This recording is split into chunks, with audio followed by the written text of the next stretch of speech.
見に来てくれてありがとう。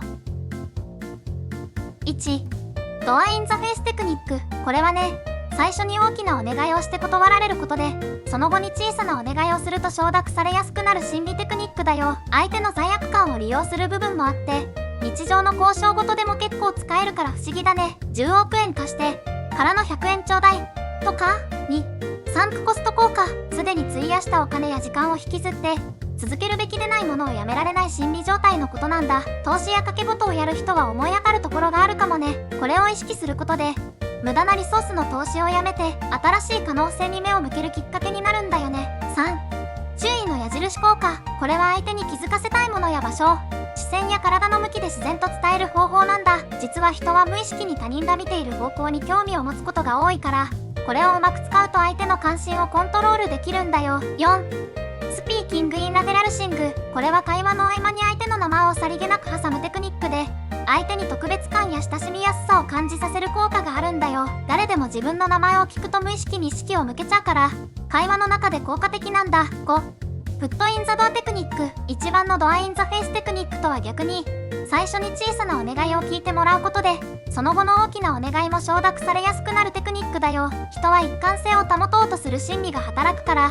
最初に OK したら次も OK しちゃいやすいんだ。磯の野球やろうぜからのメジャー行こうぜみたいな。6、スーパーオーディエンス効果。相手に何かを伝えるときに、いかにも他にも人がいるかのように少し大声で話すことで心理的プレッシャーをかけるテクニックだよ。周りに人がいる状況だと断るのが難しくなる心理に働きかける方法なんだ。7、感情バイアス。人は感情的に満足する選択を合理的な選択より優先することが多いんだよ。だから何かを提案するときには相手の感情に訴えるように話すとうまく承諾してもらえることが多くなるってわけなんだ。スマートでかっこよくクールに行こうね。お願いお願い、一生のお願いだからチャンネル登録してご賞だよ。8、レスポンス時間のテクニック。誰かに何かをお願いした時には相手の回答をせかさずに静かに待つのも効果的だよ。沈黙は相手に負担を感じさせることがあるから自然と承諾しやすくなる場合があるんだ。9、バランス理論。人は好感を持つ人と意見が一致したいという欲求を持ってるんだ。だから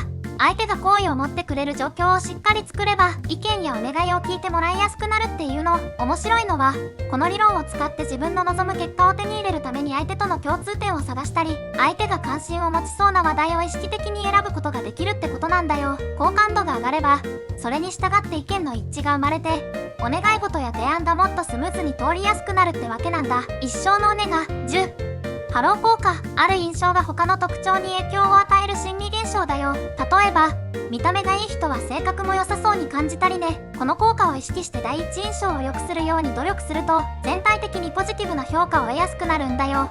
だから印象力って大事なんだね。11、プライミング効果。これは前に得た情報がその後の意思決定や行動に影響を与える心理現象なんだ。例えば先にポジティブな情報を提示しておくとその後の選択もポジティブになることが多いんだよ。だから何かを提案したい時にはまず良いイメージを残すと成功率が上がるよね。12、自己開示の変更性。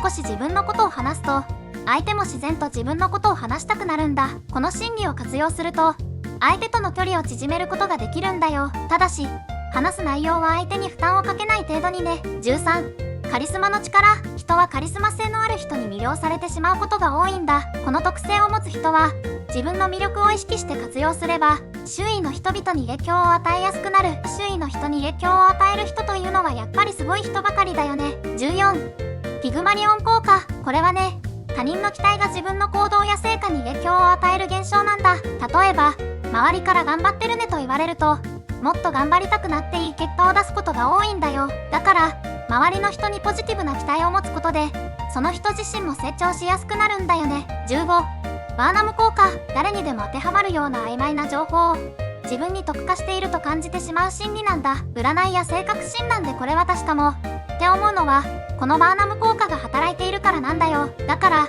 メッセージを受け取るときは少し冷静になるといいかもね。16、確証バイアス。人は自分の信じたいことを優先的に受け入れ反対の情報を無視しがちな心理を持っているものなんだよ。このバイアスを意識することで自分の意見が偏っていないか考える機会が増えるんだよね。しっかりと他の視点を持つことも大事だよ。17、ハーロック効果。誰かがあなたのいる場所に意図的に来たり偶然を装って接触することが好意を示すという効果なんだ。偶然あったと思っても実は計画的だったりするんだよね。でもこれはあまり使いすぎるとバレちゃうからほどほどにね。18、自己不一致。これは自分の理想と現実が異なる状態がストレスを引き起こすという現象なんだよ。だから理想の自分に近づくために少しずつ現実を改善しようとするのも心理学的にはおすすめなんだ。無理のない範囲で少しずつね。19、デジャブ効果。日常生活の中で初めての場所なのになんとなく既視感を感じる。これは過去の経験が脳の中で一瞬で呼び起こされ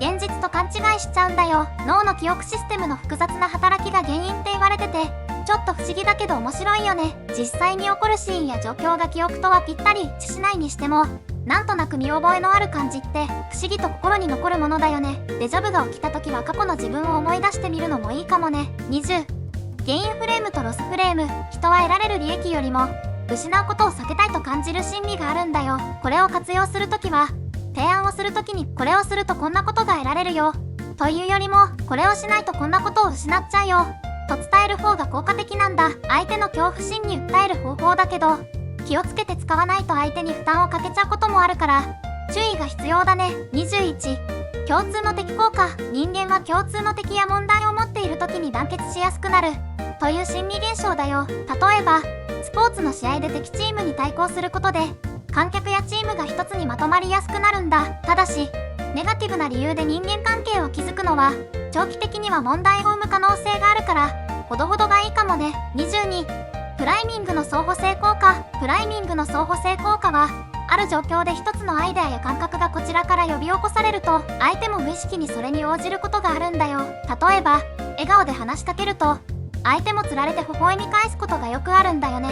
この効果を使うとコミュニケーションを円滑に進める手助けになるんだ。でもやりすぎるとわざとらしく見えることもあるからさりげなく使うのがポイントだね。23、ハードターゲット効果。この心理テクニックは相手に手に入れるのが難しいと思わせることで価値や魅力を高める方法だよ。人は簡単に手に入るものよりも努力して得たものにより惹かれる傾向があるんだ。恋愛でも使われがちなテクニックだけどやりすぎると相手が興味を失うこともあるから距離感には注意が必要なんだよね。24、自己効力感。これは自分がある状況でどれだけの成果を出せるかという自信のことなんだ。自己効力感が高いと困難な状況でも前向きに取り組む力が湧いてくるんだよ。だから成功体験を積み重ねることや小さなステップでも達成感を感じる経験をすることが大事なんだね。25、コンフォメーション効果。この効果は初めに見た情報や印象がその後の判断に強く影響を与えるというものなんだ。例えば友達からこの映画はつまらないよと聞いてから見るとその映画に対して否定的な感想を持ちやすくなるんだよ。だから新しい物事を評価するときにはなるべく先入観を持たずに自分で体験してみることが大切なんだよね。26、社会的証拠の法則。人は他人の行動や選択をもとに自分の行動を決めることがあるんだ。例えば人気のレストランや大勢の人が勧める商品はそれ自体に価値があるように感じるよね。この社会的証拠の法則をうまく使うと何かを勧める時の説得力がぐっと増すんだよ。でも流行に流されすぎないように自分の判断基準もしっかり持つことが大事だね。27、フレーミング効果。情報の伝え方や言葉の選び方で相手の受け取り方が変わるのがこの効果だよ。例えば同じ商品でも10人中9人が満足と言われると良い印象を持ちやすいけど10人中1人は不満と言われると不安に感じるよね。この効果を使うときはポジティブな側面にフォーカスした表現を心がけると効果的だよ。28、リアクタンス理論。これは自由が制限されるとそれに逆らいたくなる心理なんだ。禁止されると余計にやりたくなる経験誰でもあるよね。だから人に何かを提案するときは強制するのではなく選択肢を与えることで相手が主体的に動くよう導くといいんだよ。29、単純接触効果。人は何度も見たり聞いたりするものに好意を抱きやすくなる傾向があるんだよ。この効果を利用することで相手との距離を縮めたいときには自然な場面で何度も顔を合わせることがポイントなんだ。でも不自然に接触を頻繁にすると逆に不快感を与えてしまうこともあるから注意が必要だよ。30、ボルステッド効果。次に逆説的なのがボルステッド効果。自分に不利な情報を隠そうとするとそれがかえって注目を集めてしまうことがあるんだ。だからミスや欠点がある時には正直に伝える方が信用を失わずに済む場合が多いかもね。ご視聴ありがとうございました。他にも気になる雑学があったらぜひコメントで教えてね。そして、もしよかったら、チャンネル登録と高評価もお願いします。